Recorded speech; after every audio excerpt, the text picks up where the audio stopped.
I really love to read.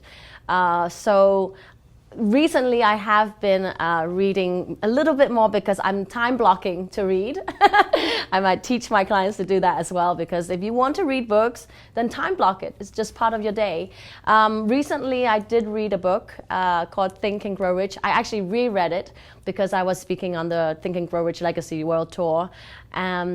It's one of my favorite books. It really has the 13 principles down. Napoleon Hill wrote them.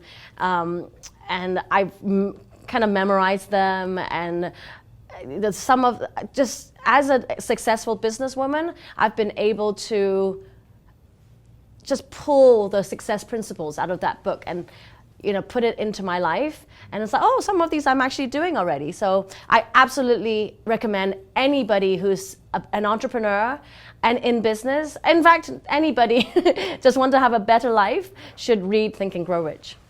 Hi guys, if you loved this video and want to get more information about how to double your money in half the time, I've put together a free ebook, Elevator Pitch, for you to download so that you can generate more leads. Just go to didiwongfreebook.com.